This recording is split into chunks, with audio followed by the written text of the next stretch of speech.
Episode 145, Client Testimonials.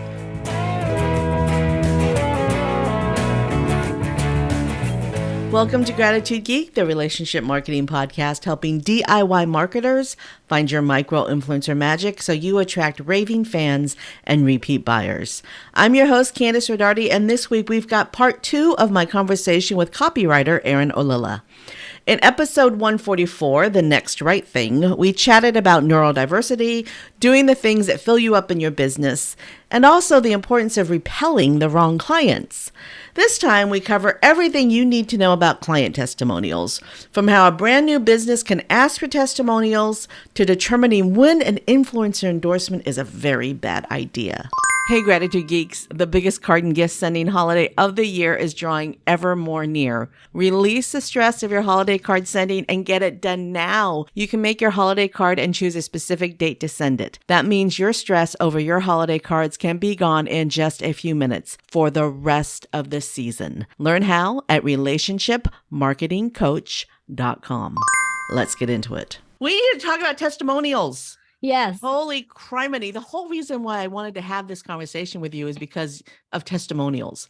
I think we've led our way here perfectly, though, because if you think about it, right, what gets you a good testimonial? It's a happy relationship with the people that you're working with. And how do you get that? It's literally being authentic and doing the job that you promised you were going to do. So I think we are right on time, pulling into the station perfectly here. How do you ask for a testimonial? I'm just going to, Yeah, no, please throw me right in the water here. What's the best way? It is not waiting till the end of a project to ask for a testimonial. It is starting. One, it's setting the scene. And I think that you set the scene from the types of ways that you approach client experience. I'm going to come back here in 1 second, though, to give a direct answer, and then I'll explain the whole thing. But it's asking during the major phases of your business. So for most service providers, I'll just stay here for a second because I can talk about product reviews, which are the same thing as testimonials, just approached slightly different. But for most service providers, you're going to be looking at an onboarding phase, an actual work phase, and then an offboarding phase with your clients. So during onboarding, you start to ask them questions like, one that's really kind of self-serving for you as the business owner is, when this project ends, what would make you feel really excited that it was a job well done? Like, what specific things are you looking for? If things could turn out perfectly for you, what would that look like? Because those questions set the stage for the offboarding period, when you can say things like, hey, at the beginning of our time when we started working together, you said you were really hoping for these type of results. And guess what? Not only did we get those results, but we've kind of worked past that. How does this change things for you? Or you could say, you told me that a perfect end of this project would look like this. Now that we're here, what does this period look for? That's more of an open-ended question that you specifically want if you're doing things like case studies built out of testimonials that you have. So that's onboarding and offboarding. But in the middle, you want to ask questions for feedback. And feedback does two things. Feedback can provide you sentences of testimonials, or it can give you the opportunity to shift within the project, which leads to a better testimonial at the end. So if you're asking, how do you feel at this point? Are the expectations being met that you thought would happen at this point in the project? And a client says, no, which is, I think, everyone's fear when I talk to them about this. They're like, well, what if they say no? Or but what if they don't like how it's working? I'm like, they just gave you the best information you could ever get from a client, because now you just shift gears, right? So let's say you're a photographer and you do a wedding photographer and you do engagement shots with someone. After that process, you say, hey, here are your photos. One, I really want to check in with you to see how you felt during our photography session. What type of words would you use? What type of adjectives would you describe? Do you have any feedback for me on, my service or my level of skills as a service provider? Another thing you could say is how do you feel about the actual images? Is this what you were looking for, or was it anything different? Now, if a client comes to you and they say, I love the images, they came out really good, but if you'd like me to be honest, I feel like you were really rushing us throughout the entire engagement session. And I was worried. I was really worried the pictures wouldn't come out good.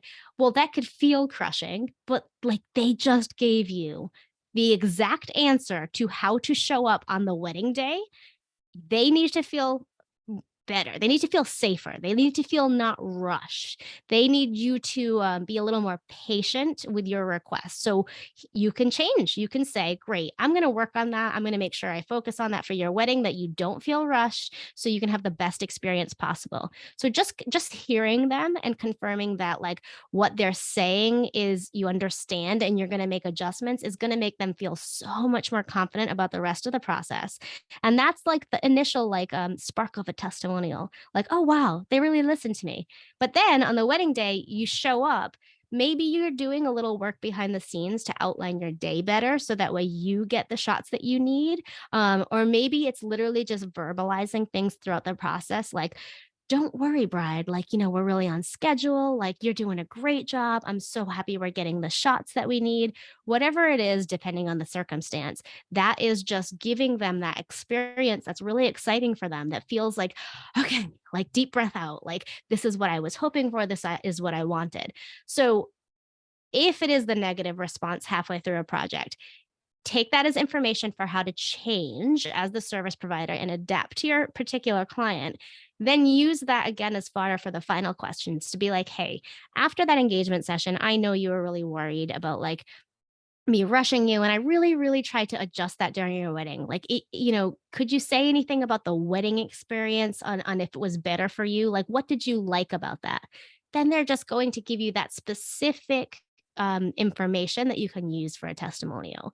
So, really, the quick answer is the quick that was not so quick, but the quick answer is look at onboarding, actual like client working relationship and offboarding, and make sure you have questions throughout each of those three phases.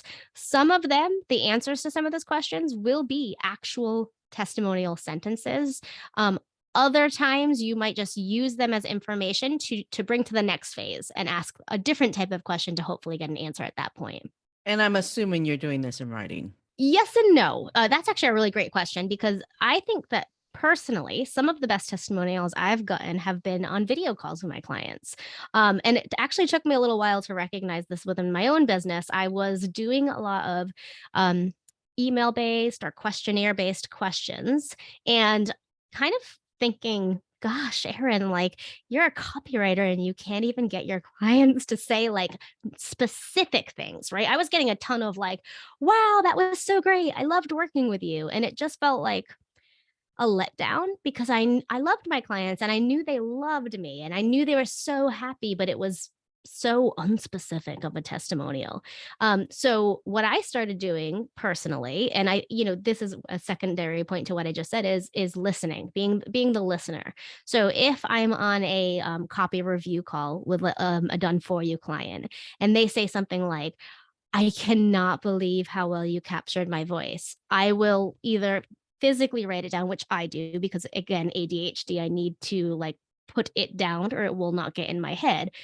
Or I will, if it's recorded as an example, later on, I'll come back to them and say, hey, you said this on our call. That would be great for me to add to my testimonials. Do I have your permission to use this? So I actually think listening, especially in the case of like on the road service providers, like a photographer, just as an example, they don't have that that's the ability to always just send something in writing to their clients. Their clients are going to be saying during the sessions, like, oh, you're so great. You really put me at ease. Or like, I can't wait to see these images. This was such a great experience. If you can just kind of tuck those into your memory and ask for permission or ask for it right on the spot, then you can use that content to be great testimonials. Or keep a notebook so you can write it down. Yeah, totally. And a lot of the times the other thing, the follow-up to what we haven't mentioned yet is asking for precise testimonials. So when it comes, usually it's best to do either in writing or if you're doing like a video testimonial when a project is over, is to say like, here's some, like, let's say you are working on your own rebranding, like you were saying that you were doing. And you know that I have a lot of testimonials in these categories, let's say, but I don't have any in this one service, or no one has really said this about working with me. You can go back to a client and say, hey, in honesty, I'm really looking for a testimonial that says something like this. And I felt like when we worked together, you had, let's just say, this transformation or whatever. Would you be willing to discuss that, in a testimonial for me? Or if instead of going back to a client, if it's someone you're currently serving, you can send them an email and say, hey, I love to play Mad Libs. Can you help me and fill in the blanks here? So it's like, when I first started working with Candace, I blank. After working with Candace, and I think sometimes supplying fill in the blanks or supplying example testimonials is really what lets down that guard of like the blinking cursor that people hate. Like, because most people, I would say the majority of consumers out there want to say good things about businesses that they've worked with, but they don't know exactly what to say, right? They want to sing the praises when they've had a good client experience, but they're like, what do I say here? So if you were to say to them, like, I'd love that if you could mention something about my listening skills, let's say, and then you just leave it up to them, they're going to feel anxious, like, oh, what do I say about Candace's listening skills? But if you say, here's an example. Working with Candace, I always felt like she was paying attention to my needs. She regularly brought up things in previous conversations, so I was so aware that she really listened to what I was saying and took that to heart, or continue this conversation. Like, that's like the example that you share. Then they can, and you say to them, this is an example. I made it up. Feel free to say it in your own words. I just wanted to let you know what I was going for. That's like such a deep breath that they can take and be like, cool, I can say something like that. But I think people think when we ask for testimonials, we can only ask like in questionnaire style and with generic questions. And you can, but they're not going to get you good testimonials, especially if you want to use testimonials in things like case studies, which I think we should all be doing. Okay, talk to me about case studies. What exactly are they and how do you use them? Yeah, so case studies are really just a review of what it was like with a client experience. So in my case, in copywriting, for example, like I might talk about why. Usually it's like problem, what the problem were people having, what transformation that they had, and then what happened within the time working together. So I might say, so-and-so came to me because they're seeking a new website. Here's the type of things that we worked on during their project. Here's what it was like working together, what the process was like, and here's the transformation. Now, that's the generic review of like what's in a case study. But if we weave in our testimonials, it goes from Erin's report on what someone needed to them coming out and saying, oh my gosh, like I had this issue. Erin was solving it. Erin was great. Erin was this versus just Erin's side of the story. And I think there's a million stats on this, but we all know that social proof, whether it's people that we know in our own immediate circle or just other people that are quote unquote like us, is what convinces people to buy. Not the service provider or the product maker saying, hey, buy my stuff, hey, work with me. It's the confirmation that someone else has done it before you and that they feel good enough to share their excitement with you. What if someone is just starting out and they haven't had a paid client yet? Yeah. How do they ask for testimonials? Yeah, that's a great question. If they have an unpaid client, they ask the exact same way. They especially then, I would say, if you are just starting your business and you have like a peer or someone in your networking group and you say to them, I don't have any testimonials. I'm trying to build a portfolio, or I'm trying to just get testimonials for my first website. I'd like to offer you this service. Would you be willing to work with me at like a discount, or maybe it's a barter situation where they trade services with each other? And if you felt like the type of service I gave you is worth a testimonial, I'd love for you to be able to provide a testimonial for me. That being said, there are very specific rules, at least in the US. I don't know about other countries, where we do have to disclose when we're doing things that are affiliate-like related. So I always just tell people to look into the laws in your general area and just make sure that if it is something where you are giving something completely away for free, reliant on a product review, you do have to disclose that it was an affiliate type of relationship, like a product review or anything like that. But if it's at a discount, if it's something being bartered, and I've been talking about service providers a lot, but a quick thing to mention is people who are selling products. It could very well be that you're saying, hey, would you be willing to check out this? If you like it, give me a review. If you don't, that's cool. You don't have to say anything at all. But it's really just putting yourself out there, period. How do you feel about people who like um influencers who promote themselves to a product maker and say, "Hey, if you send me a freebie, I'll do a video about your product." How do you feel about that? Um, well, I think that's where those laws actually get a little slippery sloped, right? I think I fall in the gray area, if you want me to be honest with you. I think that we talk about people just starting out, right? I know influencers are not necessarily starting out, but there are a lot of people who are starting out who do take that approach. They reach out to companies and they say, "Hey, I'm willing to review your stuff. Can you send me this, your products?" And in some ways, I want to say, absolutely good for you, right? Like, you're putting yourself out there. This is how you are starting your business, especially if we want to look at like a blogger, for example, who is doing reviews of products. Go for it. On the flip side, I also um everyone thinks copywriting is free. It's just any type of writing is absolutely free. Or if not, I should pay them to write their stuff for them. So that being said, I also know what it's like to be on the other side where people expect you to give to them, do for them, supply free things for other people as if it is an expectation. And I feel very strongly against that.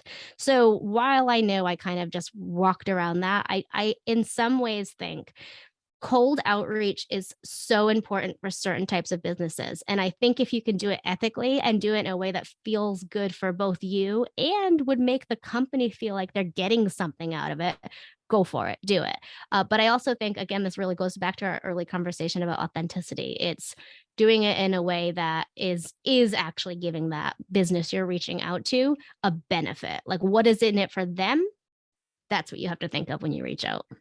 We were approached from my furniture business. My husband makes extremely high-end, very expensive beds for movie stars, right? And Fortune 500 executives. So make 10 years ago when influencing was just this new thing, when Instagram was new. I mean, it may have even been less than 10 years ago. We got an email message from someone who said, "I work for so and so, some movie star. He has 2 million followers or some number like that. And this is the kind of stuff that he does when you give him free stuff." I mean, this is not what it said, but I'm just giving you the gist. And he would love if you would send him a bed and he'll do something similar for you. I'm like, I'm not sending this bozo who's not my ideal client a free bed, which would cost $6,000 or $7,000, so that he could do a 30-second video for a bunch of followers who are not my ideal client.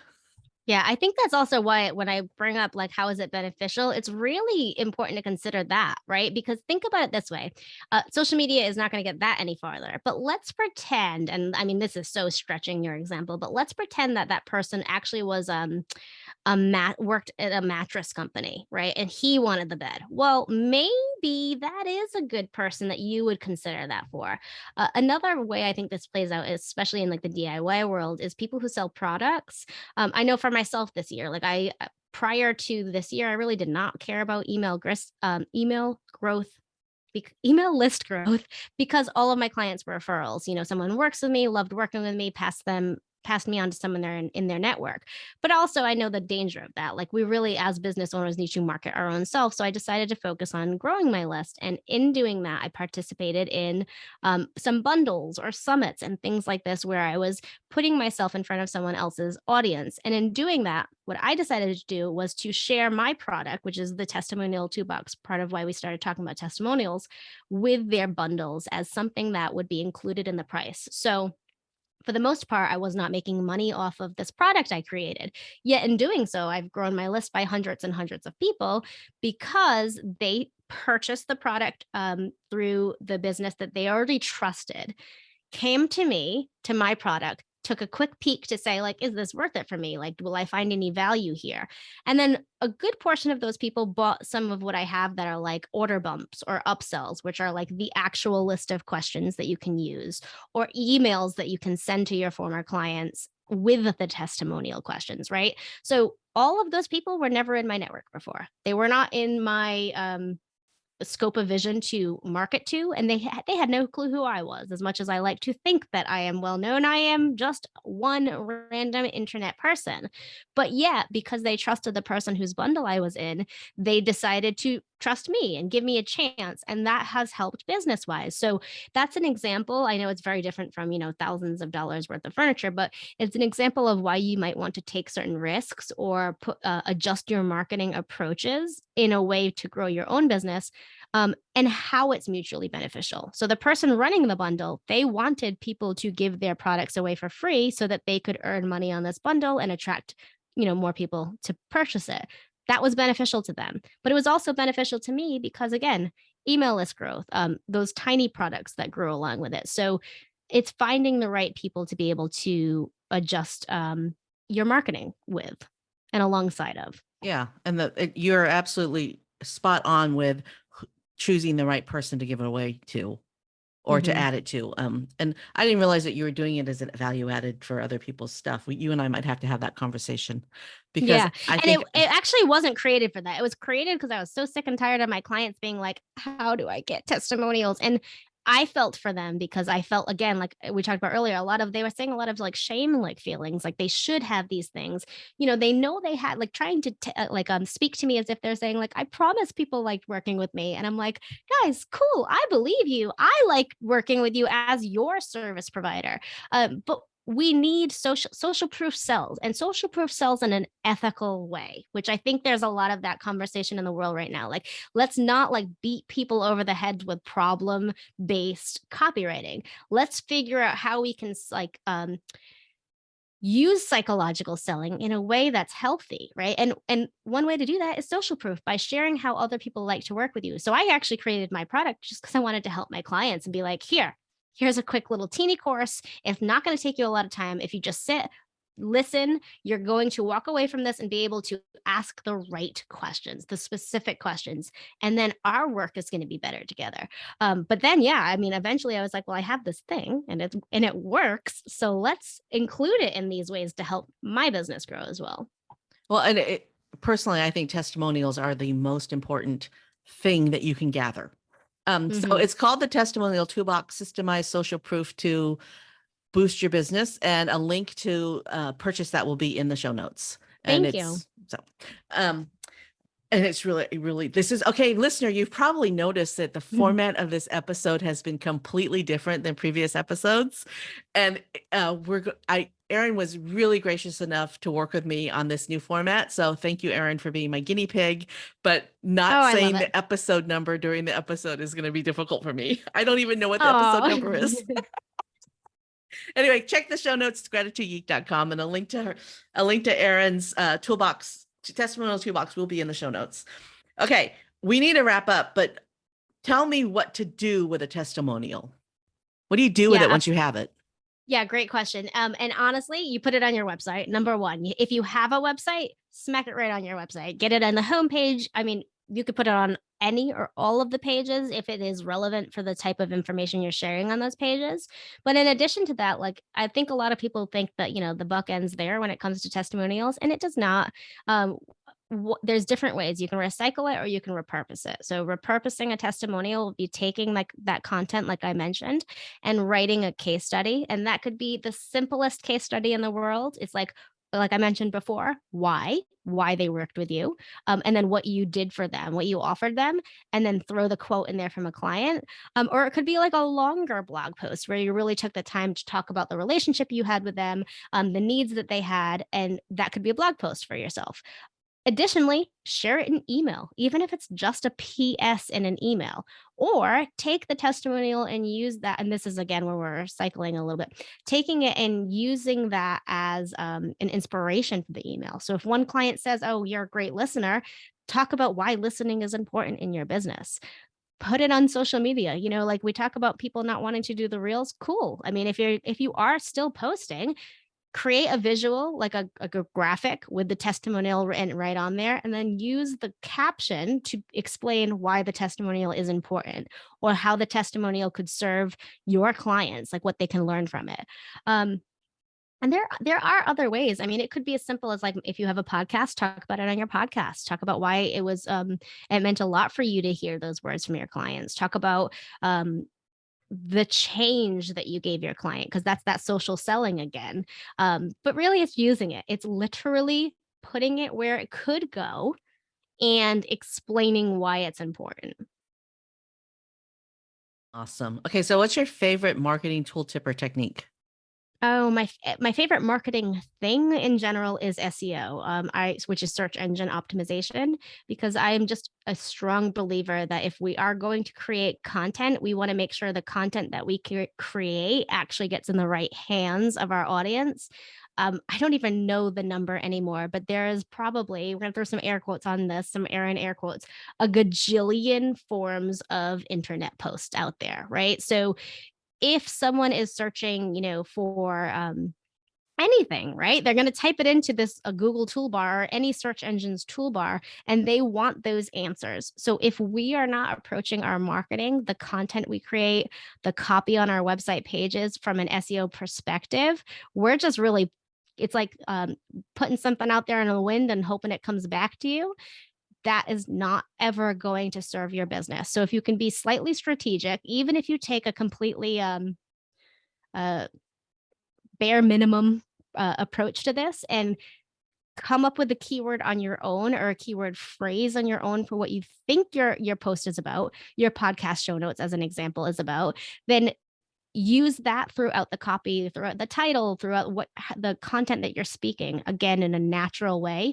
You're so much more likely to show up on those search results for the right people. And when you do that, you're getting the people who are ready, who are aware of what you are offering them and who also need that. So they're not only aware, but they're ready to potentially purchase.